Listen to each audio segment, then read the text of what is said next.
ಇದು ನಮ್ಮ ಭಾರತ ದೇಶದ ಪ್ರಜಾತಂತ್ರ ವ್ಯವಸ್ಥೆಯಲ್ಲಿ ಒಂದು ಐತಿಹಾಸಿಕ ದಿನ ಅಂತ ಹೇಳ್ಬೋದು.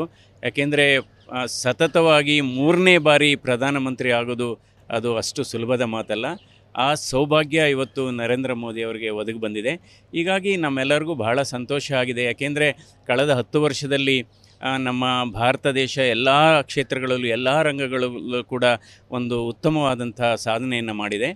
ಆ ಸಾಧನೆಯ ವೇಗ ಇನ್ನೂ ಕೂಡ ಹೆಚ್ಚಾಗುತ್ತೆ. ಹೀಗಾಗಿ ದೇಶಕ್ಕೆ ಬಹಳ ಅನುಕೂಲ ಆಗುತ್ತೆ. ಯಾಕೆಂದರೆ ಇದು ನರೇಂದ್ರ ಮೋದಿಯವರ ಹ್ಯಾಟ್ರಿಕ್ ಗೆಲುವು. ಸೊ ಇವತ್ತು NDA ಒಕ್ಕೂಟ ಇವತ್ತು ಬಹುಮತ ಗಳಿಸಿರೋದು ಬಹಳ ಸಂತೋಷದ ವಿಚಾರ. ಹೀಗಾಗಿ ನಾವೆಲ್ಲ ಈ ಸಂತೋಷದ ಕ್ಷಣಗಳನ್ನು ಹಂಚ್ಕೋತಾ ಇದ್ದೀವಿ. ಇದಕ್ಕೆ ನಾವು ಸಾಕ್ಷಿ ಆಗ್ತಾ ಇದ್ದೀವಿ. ಇದು ನಮ್ಮ ಭಾರತ ದೇಶದ ಪ್ರಜಾತಂತ್ರ ವ್ಯವಸ್ಥೆಯಲ್ಲಿ ಒಂದು ಐತಿಹಾಸಿಕ ದಿನ ಅಂತ ಹೇಳ್ಬೋದು. ಯಾಕೆಂದರೆ ಸತತವಾಗಿ 3ನೇ ಬಾರಿ ಪ್ರಧಾನಮಂತ್ರಿ ಆಗೋದು ಅದು ಅಷ್ಟು ಸುಲಭದ ಮಾತಲ್ಲ. ಆ ಸೌಭಾಗ್ಯ ಇವತ್ತು ನರೇಂದ್ರ ಮೋದಿ ಅವರಿಗೆ ಒದಗಿ ಬಂದಿದೆ. ಹೀಗಾಗಿ ನಮ್ಮೆಲ್ಲರಿಗೂ ಬಹಳ ಸಂತೋಷ ಆಗಿದೆ. ಯಾಕೆಂದರೆ ಕಳೆದ 10 ವರ್ಷದಲ್ಲಿ ನಮ್ಮ ಭಾರತ ದೇಶ ಎಲ್ಲ ಕ್ಷೇತ್ರಗಳಲ್ಲೂ ಎಲ್ಲ ರಂಗಗಳಲ್ಲೂ ಕೂಡ ಒಂದು ಉತ್ತಮವಾದಂಥ ಸಾಧನೆಯನ್ನು ಮಾಡಿದೆ. ಆ ಸಾಧನೆಯ ವೇಗ ಇನ್ನೂ ಕೂಡ ಹೆಚ್ಚಾಗುತ್ತೆ. ಹೀಗಾಗಿ ದೇಶಕ್ಕೆ ಬಹಳ ಅನುಕೂಲ ಆಗುತ್ತೆ. ಯಾಕೆಂದರೆ ಇದು ನರೇಂದ್ರ ಮೋದಿಯವರ ಹ್ಯಾಟ್ರಿಕ್ ಗೆಲುವು. ಸೊ ಇವತ್ತು NDA ಒಕ್ಕೂಟ ಇವತ್ತು ಬಹುಮತ ಗಳಿಸಿರೋದು ಬಹಳ ಸಂತೋಷದ ವಿಚಾರ. ಹೀಗಾಗಿ ನಾವೆಲ್ಲ ಈ ಸಂತೋಷದ ಕ್ಷಣಗಳನ್ನು ಹಂಚ್ಕೋತಾ ಇದ್ದೀವಿ. ಇದಕ್ಕೆ ನಾವು ಸಾಕ್ಷಿ ಆಗ್ತಾ ಇದ್ದೀವಿ. ಇದು ನಮ್ಮ ಭಾರತ ದೇಶದ ಪ್ರಜಾತಂತ್ರ ವ್ಯವಸ್ಥೆಯಲ್ಲಿ ಒಂದು ಐತಿಹಾಸಿಕ ದಿನ ಅಂತ ಹೇಳ್ಬೋದು. ಯಾಕೆಂದರೆ ಸತತವಾಗಿ 3ನೇ ಬಾರಿ ಪ್ರಧಾನಮಂತ್ರಿ ಆಗೋದು ಅದು ಅಷ್ಟು ಸುಲಭದ ಮಾತಲ್ಲ. ಆ ಸೌಭಾಗ್ಯ ಇವತ್ತು ನರೇಂದ್ರ ಮೋದಿ ಅವರಿಗೆ ಒದಗಿ ಬಂದಿದೆ. ಹೀಗಾಗಿ ನಮ್ಮೆಲ್ಲರಿಗೂ ಬಹಳ ನಡಿ ಈಗ ಶುರು ಮಾಡೋಣ.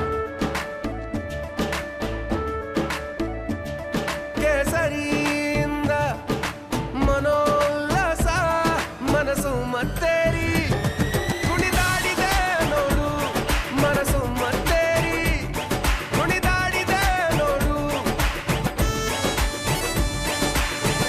ಕ್ಷಣ ಕ್ಷಣವೂ ಆಚರಿಸಿ ಕೇಸರಿ ಹಬ್ಬ. ವಿಮಲ್ ಬಾಯಲ್ಲಿ ಹೇಳಿ ಕೇಸರಿ. ಸಂತೋಷ ಆಗಿದೆ. ಯಾಕೆಂದರೆ ಕಳೆದ 10 ವರ್ಷದಲ್ಲಿ ನಮ್ಮ ಭಾರತ ದೇಶ ಎಲ್ಲ ಕ್ಷೇತ್ರಗಳಲ್ಲೂ ಎಲ್ಲ ರಂಗಗಳಲ್ಲೂ ಕೂಡ ಒಂದು ಉತ್ತಮವಾದಂಥ ಸಾಧನೆಯನ್ನು ಮಾಡಿದೆ. ಆ ಸಾಧನೆಯ ವೇಗ ಇನ್ನೂ ಕೂಡ ಹೆಚ್ಚಾಗುತ್ತೆ. ಹೀಗಾಗಿ ದೇಶಕ್ಕೆ ಬಹಳ ಅನುಕೂಲ ಆಗುತ್ತೆ. ಯಾಕೆಂದರೆ ಇದು ನರೇಂದ್ರ ಮೋದಿಯವರ ಹ್ಯಾಟ್ರಿಕ್ ಗೆಲುವು. ಸೊ ಇವತ್ತು NDA ಒಕ್ಕೂಟ ಇವತ್ತು ಬಹುಮತ ಗಳಿಸಿರೋದು ಬಹಳ ಸಂತೋಷದ ವಿಚಾರ. ಹೀಗಾಗಿ ನಾವೆಲ್ಲ ಈ ಸಂತೋಷದ ಕ್ಷಣಗಳನ್ನು ಹಂಚ್ಕೋತಾ ಇದ್ದೀವಿ. ಇದಕ್ಕೆ ನಾವು ಸಾಕ್ಷಿ ಆಗ್ತಾ ಇದ್ದೀವಿ.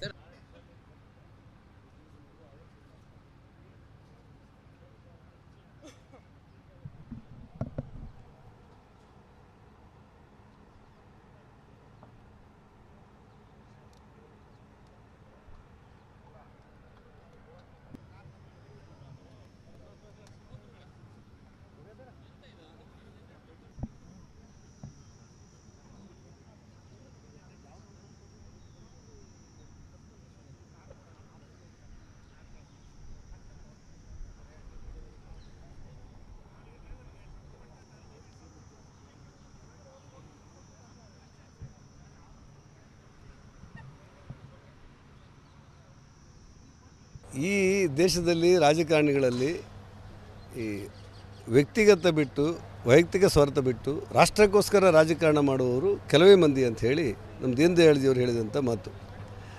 ಅಂಥ ಒಬ್ಬ ದೇಶಕ್ಕೋಸ್ಕರ ದುಡಿಯಬಲ್ಲಂಥ ವ್ಯಕ್ತಿಯೊಬ್ಬ 3ನೇ ಬಾರಿ ಪ್ರಧಾನಮಂತ್ರಿ ಆಗ್ತಾರೆ ಅಂದರೆ ಆ ರಾಷ್ಟ್ರಭಕ್ತ ತನ್ನ ಪ್ರಮಾಣ ವಚನ ಸ್ವೀಕರಿಸುವುದು ನೋಡುವುದೇ ನಮಗೆಲ್ಲರಿಗೂ ಒಂದು ರೀತಿಯ ರೋಮಾಂಚನಕಾರಿ ಕ್ಷಣ. ಆ ಕಾರಣಕ್ಕೆ ಭಾರತೀಯ ಜನತಾ ಪಕ್ಷವನ್ನು ಗೆಲ್ಲಿಸಿದ್ದಕ್ಕೋಸ್ಕರ NDA ಒಕ್ಕೂಟವನ್ನು ಅಧಿಕಾರಕ್ಕೆ ತಂದದ್ದಕ್ಕೋಸ್ಕರ ಪ್ರಧಾನಮಂತ್ರಿಯನ್ನಾಗಿ 3ನೇ ಬಾರಿ ನರೇಂದ್ರ ಮೋದಿಯನ್ನು ಮಾಡೋದಕ್ಕೋಸ್ಕರ ಈ ದೇಶದ ಈ ರಾಜ್ಯದ ಜನರಿಗೆ ನಾವೆಲ್ಲ ಋಣಿಯಾಗಿದ್ದೇವೆ ಅನ್ನುವಂಥ ಮಾತನ್ನು ಹೇಳಬೇಕು.